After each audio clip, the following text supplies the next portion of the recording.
vocês não precisam anotar, que eu vou dar uma folha dessa para vocês, tá? Fica tranquilo, não precisa nem... Porque é muita coisa. É, muita coisa, que eu vou dar para vocês depois. Estava tudo certinho, mas tudo bem. Vamos lá. Depois vai vir os leigos, a leitura. Em 1229 vai vir a proibição da leitura da Bíblia. E nós vamos ver que, lembra de um período que até hoje, né, todo católico ele não pode fazer o uso da Bíblia. Ele tem um folhetinho lá na porta, né, para que ali, o que eles estavam fazendo aqui? Eles tinham que proibir o cristão de ter um conhecimento. Porque quando eles tivessem um conhecimento, eles iam rejeitar a autoridade papal. E eles eram lei.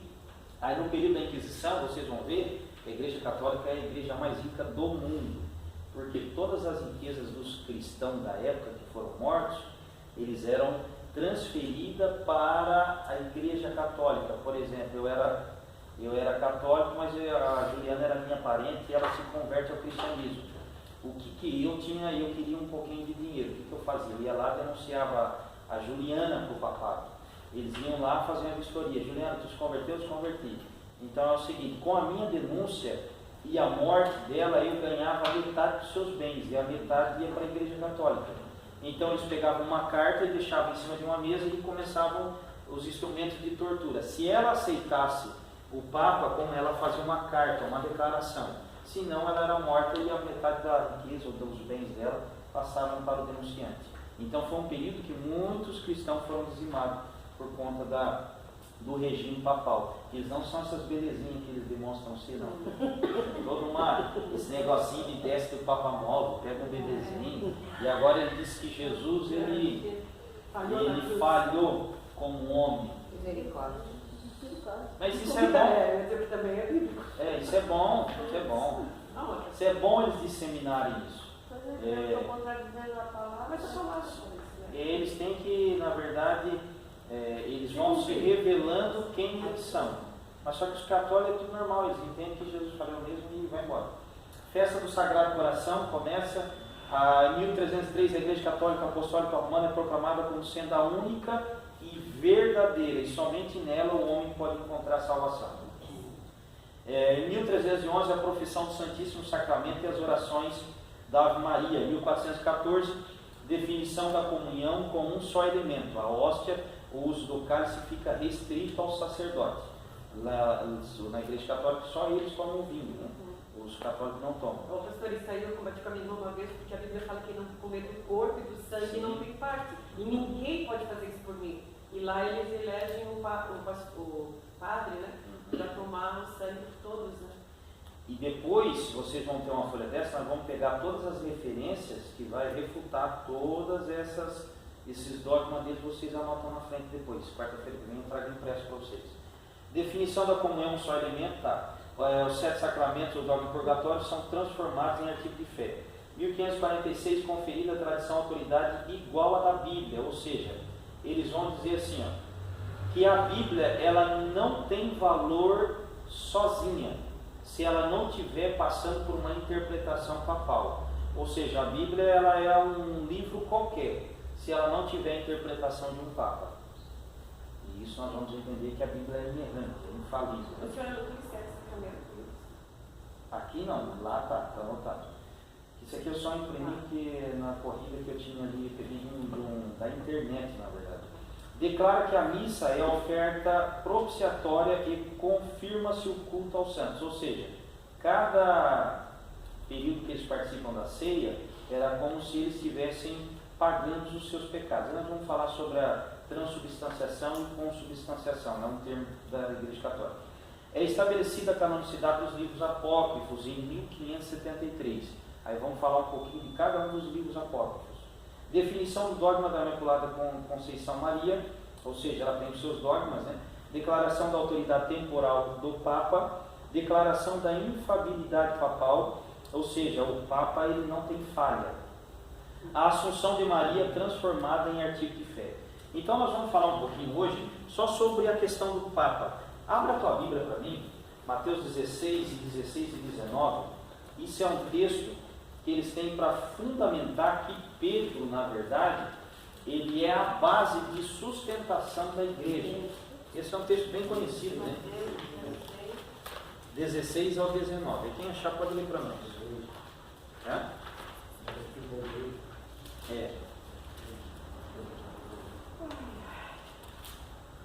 E Simão Pedro respondendo disse: Tu és o Cristo, o Filho de Deus vivo.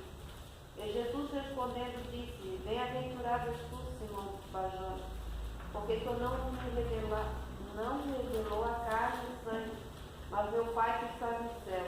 Pois também eu te digo que tu és Pedro, e sobre esta pedra edificarei a minha igreja, e as portas do inferno não prevalecerão contra ela.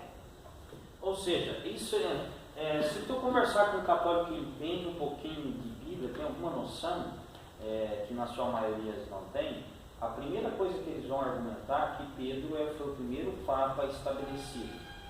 Quando Jesus estava, esse diálogo entre Jesus e Pedro foi o versículo mal interpretado por os líderes papal. Na verdade, eles já tinham um intuito, né, de transtornar a interpretação bíblica. Nesse relacionamento aqui, Jesus está tendo, aqui vai ser a maior revelação que Jesus vai ter com o seu discípulo. A partir dessa revelação, Jesus vai falar sobre a sua morte. Ele está dizendo que ele convém morrer para ele trazer a redenção para a humanidade. Mas essa revelação, ela só deu por conta desse diálogo entre Jesus e Pedro. Esse diálogo é um dos mais importantes do Novo Testamento. E com esse diálogo que eles entenderam, que quando Jesus disse assim, tu és o Cristo, quando ele responde, Jesus diz assim, e tu, Simão Barjona, porque não foi a carne que revelou, pois também eu te digo que tu és Pedro, e sobre esta pedra ficarei na igreja. Então eles dizem o quê? Pode ir, Deus abençoe. Eles estão dizendo que Jesus está apontando o dedo para Pedro e está dizendo assim, Pedro, tu és Pedro, e sobre esta pedra eu edificarei a minha igreja. Então, no diálogo que eles vão entender, que Jesus está dizendo que Pedro vai ser o alicerce para que a sua igreja ela seja edificada.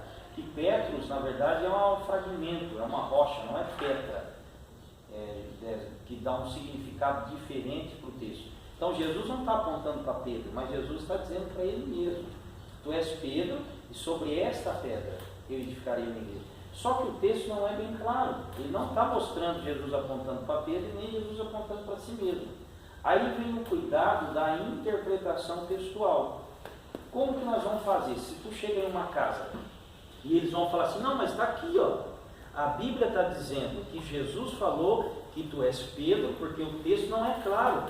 Tu és Pedro, e sobre esta pedra edificarei a minha igreja. Então Jesus primeiro ele se dirige a Pedro e já vem a continuidade da explicação do que seria ao ele apontar para Pedro. Então não tem uma explicação. E quando nós vamos nos deparar, porque em visitas que nós vamos fazer discipulado, se tu pegar um católico que mais ou menos ele conhece, ele vai dizer, não, mas a Bíblia diz, ele vai mostrar a referência. E como que nós vamos explicar isso? Primeira coisa, para nós explicarmos um texto, nós precisamos analisar contextos. Ou seja, a Bíblia ela se explica por si só.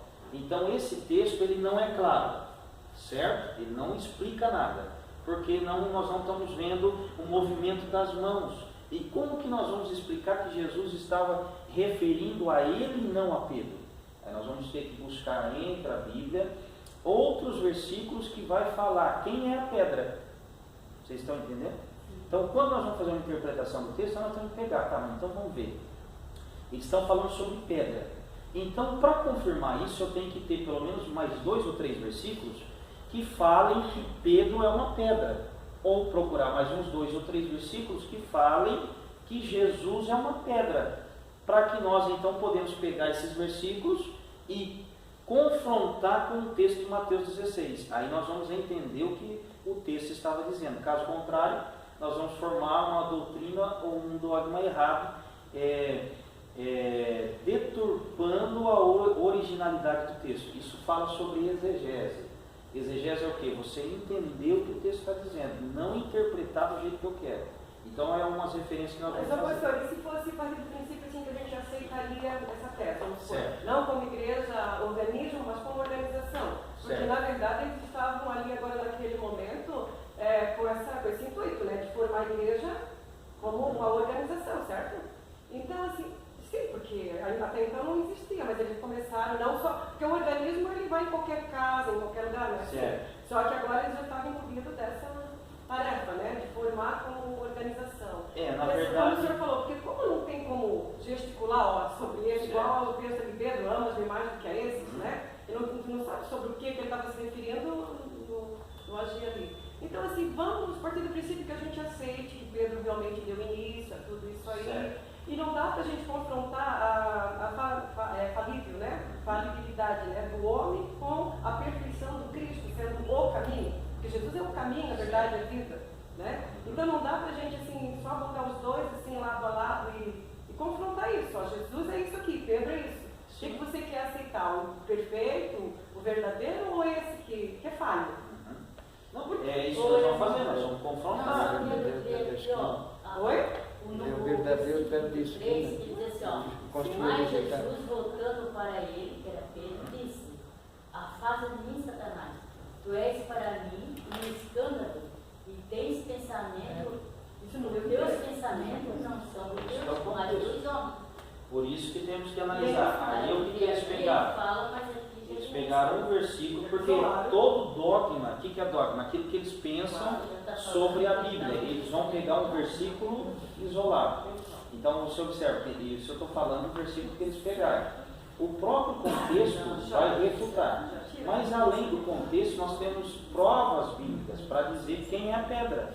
Então, primeiro, se fosse fundado sobre Pedro. Já estava pronto, a tese da irmã não é porque assim, a gente tem que tentar simplificar para eles, né? Essa tese ali já detona. Porque uma hora ele é o perfeito, mas outra hora ele já está todo endemoniado.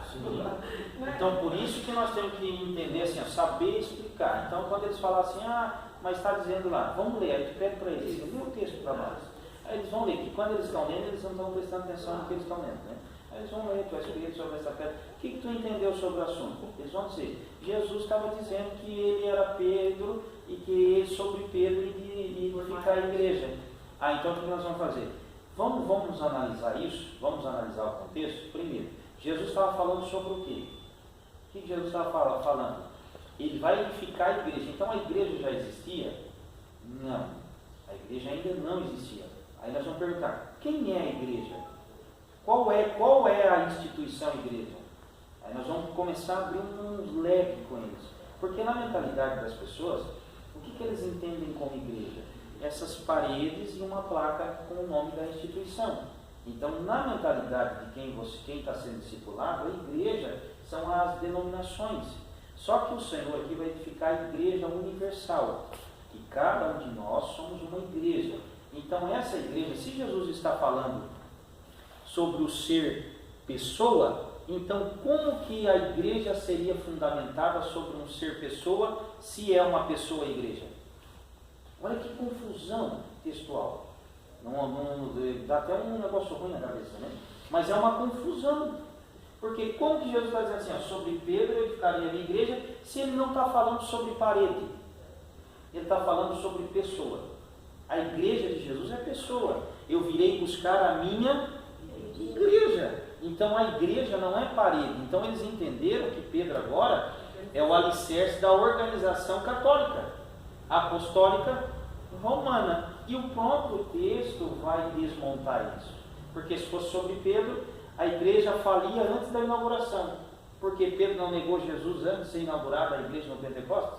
Já faliu a instituição antes de colocar cortar o laço da inauguração. Então não daria certo. Mas então como que nós vamos fazer? Aí senta lá, nós vamos ter algumas referências. Primeiro, vamos achar o que a Bíblia fala sobre pedra.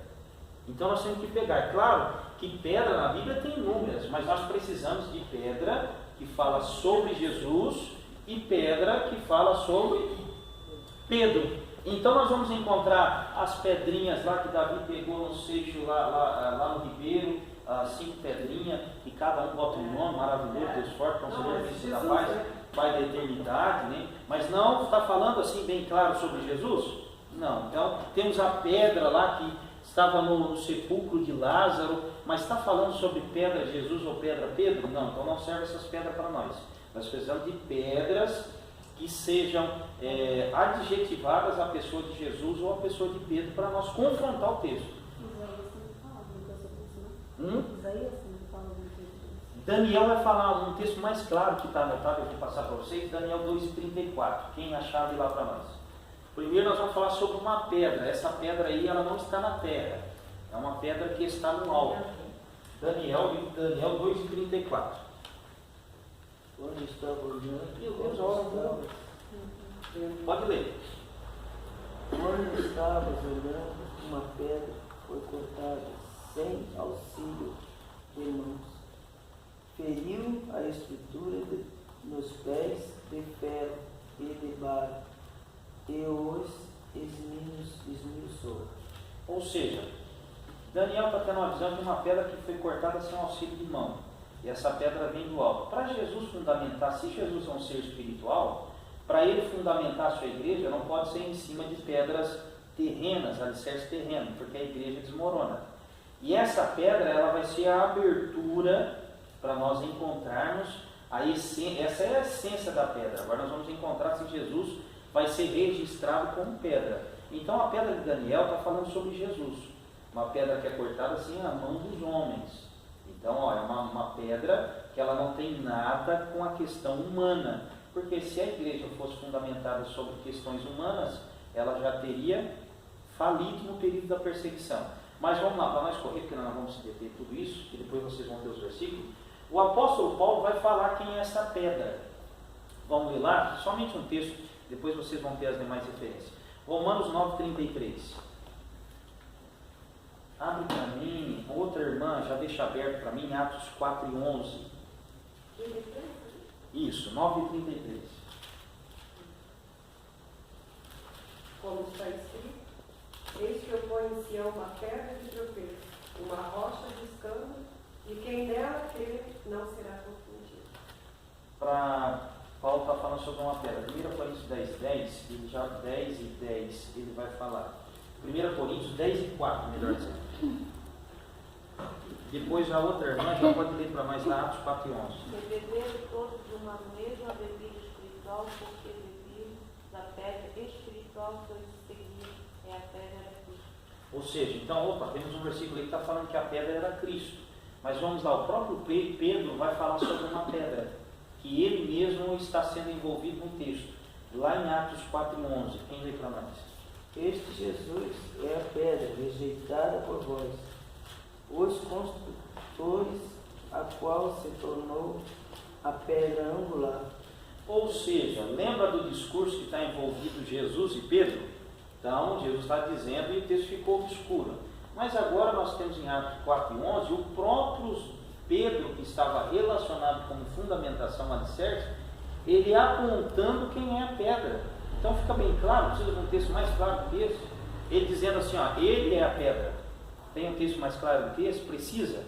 Precisaria um texto mais claro do que esse para dizer quem é a pedra? Já vem antes disso, né? Seja conhecido de vós todos por José, que em nome de Jesus Cristo Nazareno, aquele a quem vós crucificaste e a quem Deus ressuscitou dos mortos, em nome desse que está sou diante de vós, ele é a pedra.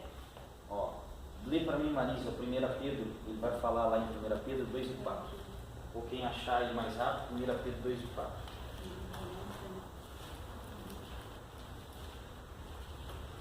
Dois? 2:4. Diz assim, porque se Deus não perdoa os... Não, primeira pedra. Chegando-nos para ele, pedra viva, rejeitada na verdade pelos homens, mas para com Deus eleita e preciosa. Ou seja, Pedro vai falar duas vezes quem é a pedra. Então o que nós vamos fazer? Então nós sentamos lá e eles falaram assim, não, mas porque foi fundada sobre Jesus. Aí nós vamos fazer o quê? Vamos ler dois textos?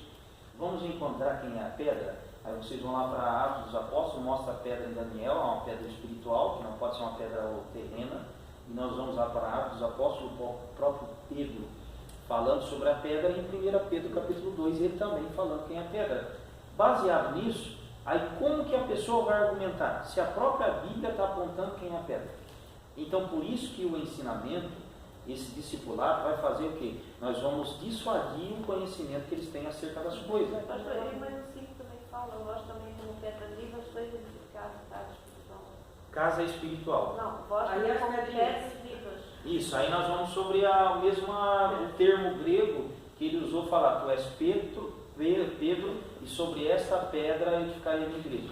Aí nós vamos ter que olhar no original e vai ter a mesma palavra que ele usou para Pedro, que nós somos pedrinhas edificadas sobre a grande pedra, a grande rocha, que essa é inabalável. Se eles perguntarem, mas como é que a Bíblia diz? É claro que os católicos não vão chegar a esse extremo, porque esse conhecimento... Pastor, depende do católico. Por exemplo, os meus são todos católicos praticantes, são carismáticos. Quando você vai lá combater com eles, não subestime a capacidade deles, porque eles têm argumento para tudo, tá? Não é assim tão leigo assim, não. E eu não sei se o carismático é um movimento. E eu não sei se eles estão tão leigos assim, porque hoje, quando eu pego de repente uma missa deles lá, que eu assisto todas, assim, gosto de todas as igrejas dele, né, eles estão muito espertos. Essa questão aí essa Claro que já não faz Pregando. Vocês vão observar que há uns anos atrás eles nem mencionavam na seita e heresia o catolicismo. Porque o catolicismo era muito fraquinho para ser confrontado. Hoje não, hoje já estão botando o catolicismo em seitas e heresias. Os meus são concilistas todos. Você que o pastor está falando aí, isso aí é da católica original. Ortodoxa. Tradicional. Tradicional, né? Se o pastor quer combater, vai lá no Blumenau, na igreja, lá, você fala daquela igreja grande que nós passamos lá, a carta sinaliza, eu fico impressionado. Ele não está de batina, ele vai de terno. Ele vai de terno. Era uma pregação, ele só falava de Jesus, ele não entrou assim em outra. É Cristo o caminho. Maria nem entrou no esboço? Não. É uma coisa que bem estão. Eu acho que eu já passei assim, mas. Sim, tem a. Sinaliza uma pregação. E ela não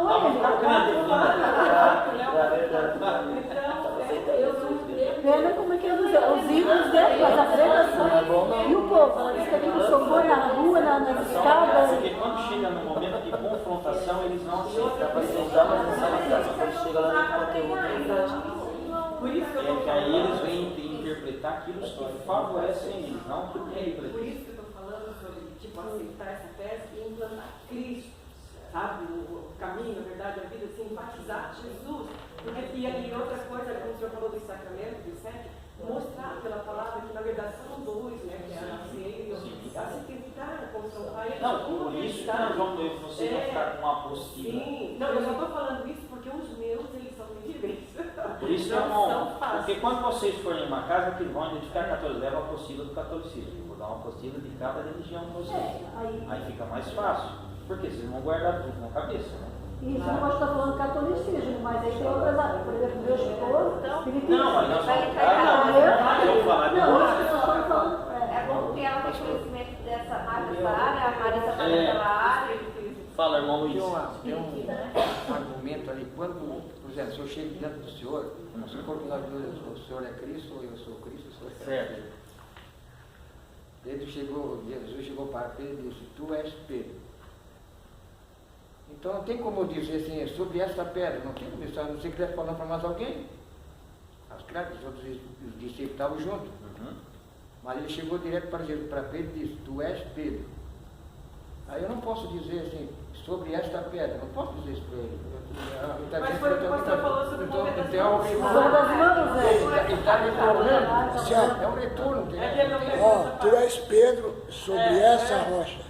Então, exatamente, eu não tenho como falar para a mesma pessoa. Então é retornando. É como você não tem como mostrar.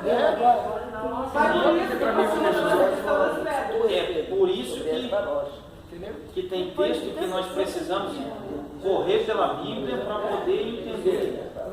Entendeu? Não tem como dizer para o senhor, tu és Pedro e sobre a rocha. É bem isso aí. Então, o próprio Jesus vai lhe mencionar em uma parábola como uma pedra, que está lá em Mateus 12:10, ou Marcos 12:10. Lê só esse texto para nós falar sobre a pedra e fechou. Aí nós vamos correr. Para mim, só falar sobre Pedro hoje. Porque eu tenho mais 15 minutos.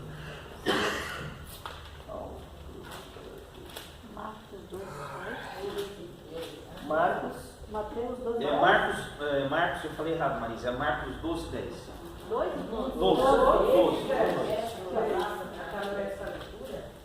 A pedra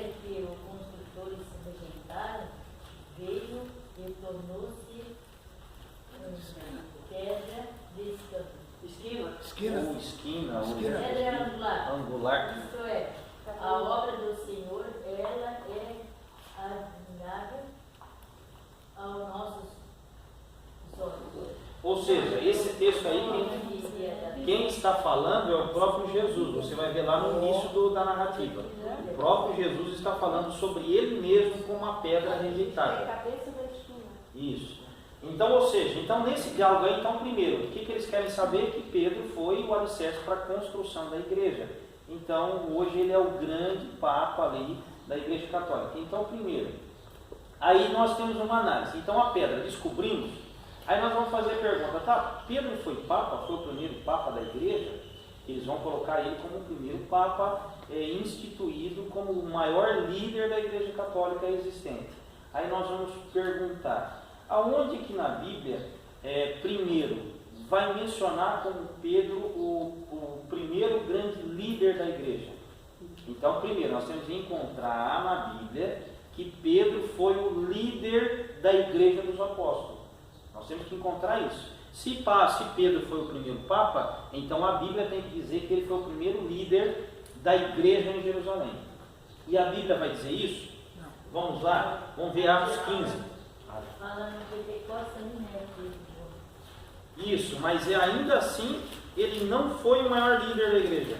Aqui em Atos 15, nós vamos encontrar, se eu não me engano, é o verso, deixa eu ver se eu anotei aqui, verso 7. E havendo a contenda, entrou-se Pedro e disse, varões, irmãos, da minha boca a palavra do Evangelho de Cristo. Ou seja, lê o versículo 13 para nós ali. E havendo-se eles calado, tomou Tiago a palavra, dizendo, varões, irmãos, ouvindo. Isso mesmo. E havendo eles calado, tomou Tiago a palavra, dizendo, varões, irmãos, ouve-me. Simão relatou como primeiramente Deus visitou os gentios para tomar deles um povo para o seu nome. Ali vai ser a primeira assembleia em Jerusalém. E nessa primeira assembleia em Jerusalém, não é Pedro que toma a palavra, mas quem vai tomar a palavra é quem? Tiago. Tiago vai ser instituído o primeiro líder da igreja em Jerusalém, não é Pedro. Esse Tiago aqui, ele é o meio-irmão de Jesus, ele vai ser o grande, se fosse colocar como Papa, então vamos colocar que o primeiro Papa não foi Pedro, foi Tiago, porque a Bíblia vai dizer que Tiago ele tomou a frente do concílio. Nós vamos ter lá em Gálatas 2,9, lê lá para nós Gálatas. Mas que não foi à frente do concílio, né, pastor? Ele pediu a palavra, na verdade. Não, nós vamos ver aí na ordem que Paulo vai relatar, enumerar eles. Gálatas 2,9. Porque tudo que na Bíblia ele coloca por ordem são as pessoas de maiores autoridades. Mas eu já vi os nossos obreiros aqui, alguns já pregaram que Pedro foi o primeiro livro da igreja. Não, foi sim. Mas foi Tiago, na verdade. Pregaram. Quem lê lá Gálatas 2,9 para nós? Reconhecendo Tiago, Cefas e João, que eram considerados como as colunas, e graça ao que se havia dado, deram-nos as destras em comunhão comigo e com Barnabé, para que nós fôssemos aos gentios e eles aos circuncisanos. Ou seja, olha o que o texto está dizendo. E conhecendo, aqui está grau de hierarquia. Paulo vai colocar a escala hierárquica aqui da igreja de Jerusalém. Ele vai dizer assim, e conhecendo, ele não botou Pedro como prioridade, mas reconhecendo Tiago, Pedro e João, que era considerado como as colunas, ou seja, Pedro, além de estar em segundo, ele é considerado como uma das colunas, ele não está sozinho. Então, ou seja, não há nenhuma prova bíblica que Pedro foi o primeiro líder em Jerusalém, muito pelo contrário, ela vai apontar para Tiago, ela não aponta para Pedro. Então, uma das referências, a história, Eusébio, todos os pais da igreja, eles apontaram como Pedro, como Tiago, o grande pastor de Jerusalém. Tiago, joelho de camelo, que diz que o joelho dele era muito grande, de tanto orar. Conhecido como mesmo a responsabilidade dela era grande, tinha que ter joelho de chão. Então não foi ele. Tudo bem até aqui? Sem problema? Pedro, primeiro, então se Pedro foi a Roma, porque se ele foi o primeiro Papa, ele tinha que estar em Roma. Não há nenhuma comprovação histórica e nem bíblica que Pedro foi a Roma. Então como que ele foi o Papa em Roma? Então, eu tinha sempre esse questionamento, mas por causa da aula ali para a mocidade, agora, que entrou muito o assunto de Paulo escrevendo para ele, deve buscar na morte dele, porque a história diz que os dois morreram no mesmo dia, né? Em locais diferentes, mas diz que ele foi levado, sim, isso é história, né? Que ele foi sim levado a Roma. Como posso dizer, há comentários, mas provas documentadas e principalmente bíblicas não há nenhuma. Então, quando Pedro fala sobre Roma, ele está citando como a grande a questão idólatra, não que ele foi em Roma em si, que ele andou por Roma, então não tem nenhuma prova. Se tu perguntar ao padre, comprova para mim que Pedro esteve em Roma, eles não têm como provar. Não há nenhum documento registrado, não há nada, nem muito menos bíblico, porque Tiago era o grande líder em Jerusalém e não Pedro. Pastor, nos livros apócrifos deles não tem nada referente a isso? Também não. Eu já li uma, não sei se foi num livro ou numa lição passada, não sei, alguma coisa, que antes de Jesus aceitar, antes que Pedro aceitasse Jesus, ele era de uma seita, que já fazia o batismo nas águas. O batismo já havia, o batismo já representou. Sim. Então ele era de uma seita, antes de aceitar Jesus, de Jesus chamar ele já era antes de uma seita. Ele era dos zelotes. Isso mesmo. E o batismo do arrependimento, o João já vinha pregando, já era normal. Isso era normal, tá? Ele era dos zelotes. Zelote era um povo meio... Exatamente. Por isso que ele era bravo. Zelote era um povo meio terrível. Povo zeloso. Vamos lá. Então, só para nós terminar sobre Pedro, uma das coisas que nós vamos confrontar. Se Pedro, então, era modelo para eles como Papa, então, primeira coisa, os Papas são administradores de grandes fortunas da igreja, certo? Eles que administram tudo. E Pedro, como que Pedro era? Atos 3 e 6, lê para nós, vamos lá, rapidinho. Vamos ver aqui, Atos 3 e 6. Ele era pescador e pobre. Casado, né? Isso, nós vamos falar sobre isso. E disse Pedro, não tenho prata nem ouro, mas o que eu tenho isso te dou. Em nome de Jesus Cristo Nazareno, levanta-te e anda. E tem aquela outra referência que está lá em Mateus, que diz assim, Senhor, nós que deixamos tudo para te servir, o que nós receberemos? Ou seja, estava feio, eles não tinham dinheiro. Ele vivia da pesca, abandonou a pesca. Qual que era a renda de Pedro? Ele não tinha mais nada. Então, se o modelo papal era Pedro, então eles estão contrário ao modelo padrão, porque Pedro era pobre e a instituição papal, eles são todos ornamentados em ouro. Mas aí esse baseia na promessa que Jesus fez. Qual promessa? Ninguém que deixa pai, mãe, vai ter a vida eterna e ainda sem vezes. Pois é, então imagina se Pedro não recebeu, quem dirá nós? Pois é, mas né, aí eles fizeram a promessa. E outra coisa, se Pedro era o modelo papal, Pedro era casado. Por que eles instituíram o celibato então? Vamos lá ver. Pedro era casado, Mateus 8, 14 e 15. Tinha sogra. Tem a sogra. Então se tem sogra, tem que ter sogra. Devia ser boazinha, que ele levou Jesus para orar por ela. Mas tem gente que tem sogra e é não. 14 e 15 de Mateus 8. Tem gente que tem sogra e Foi é por isso que Pedro negou ele. 14, Ele Mateus nasceu 8. Jesus que ela sogra? Mateus 14. Mateus 8, 14 e 15. Jesus entrava no meio. Não, a gente pode enviar, né? Pode ler.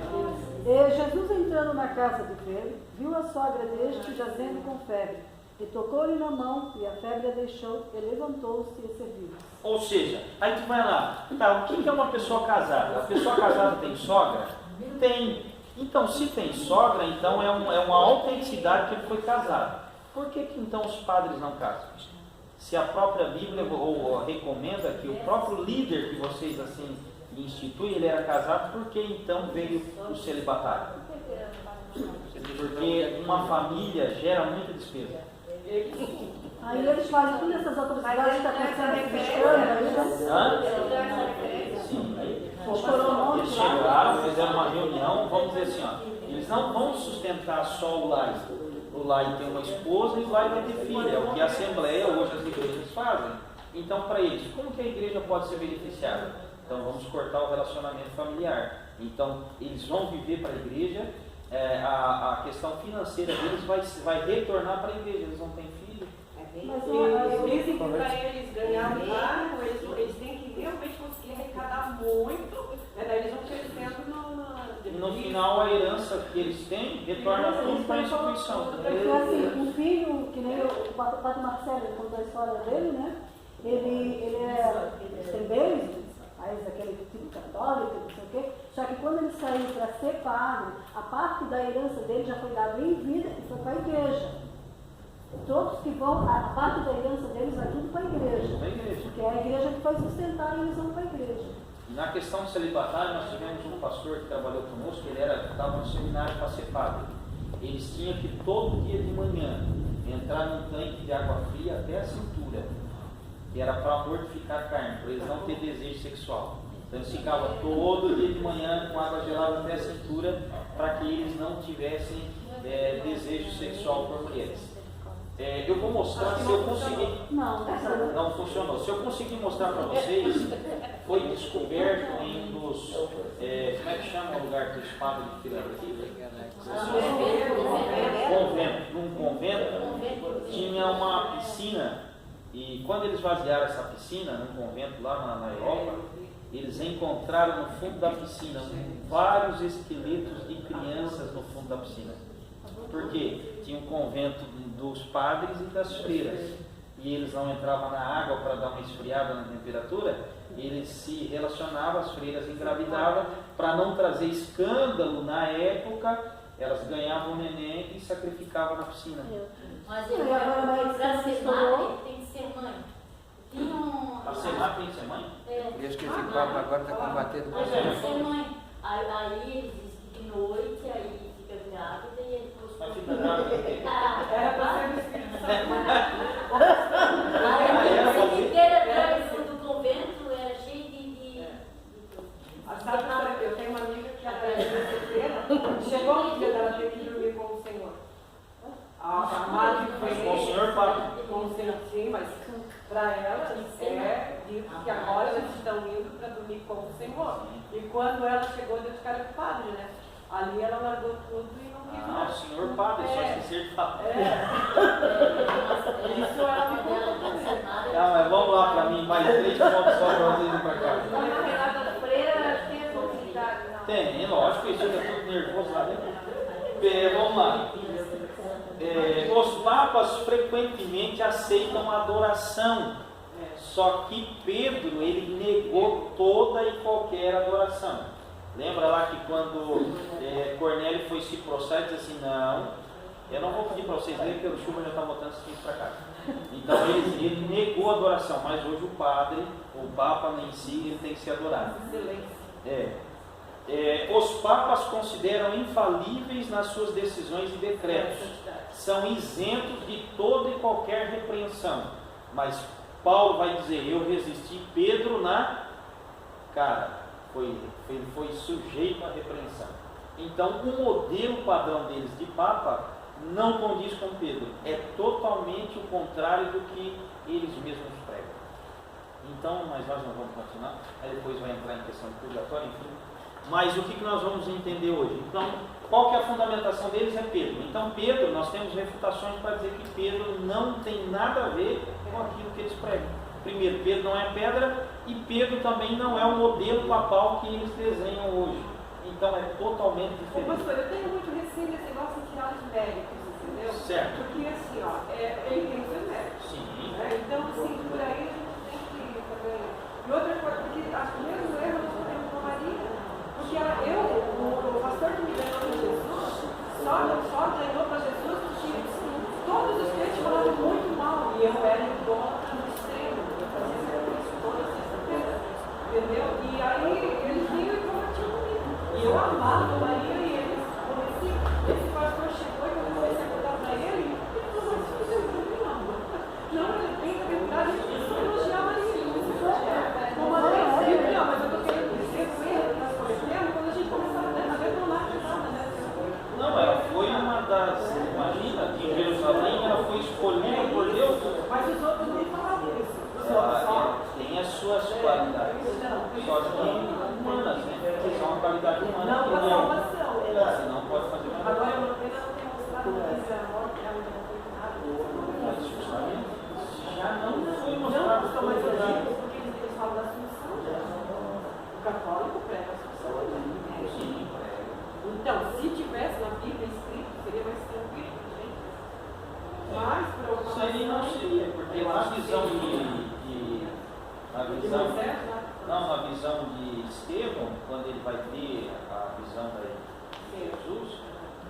Maria, provavelmente no ano 33, ou lá pelos anos 40, 33 foi o nascimento da igreja. Maria provavelmente já havia descido a sepultura. Quando Estevão tem a visão, ele vê só Jesus e o Pai. Não vê nenhuma Maria em pé ao lado do Senhor. Então, na visão de João, ele vê só o trono do Pai e Jesus falando com ele. Não tem a visão de Maria. Então, por isso que a própria Bíblia ela vai explicar. Então, cadê Maria no céu? Viu os 24 anciões, viu o anjo, mas ela não estava. Não, eu só estou me referindo a esse caso, né? Que seria tão tranquilo tanto de se mostrar. Por isso que é importante. Depois que vocês tiverem, vai ser uma moleza. Depois que vocês tiverem. Não, até porque, pastor, eu penso assim, ó, aquela questão de que tem pessoas que não precisam explicar, né? Tem pessoas que não adianta explicar. Não é. Tem outras que Tem cabeça dura, né? E eu não sei que São coisas católicas que nunca perguntam para esse tipo de coisa assim. E eu já. Olha só, chegar. Qual o único mandamento que ela deixou? Isso eu lembro, era coisa que já está Ela só deixou um Fazer mandamento. tudo que o mestre mandou. Então, se ela mandou obedecer Jesus, então todos os seguidores de Maria tinham que obedecer Jesus.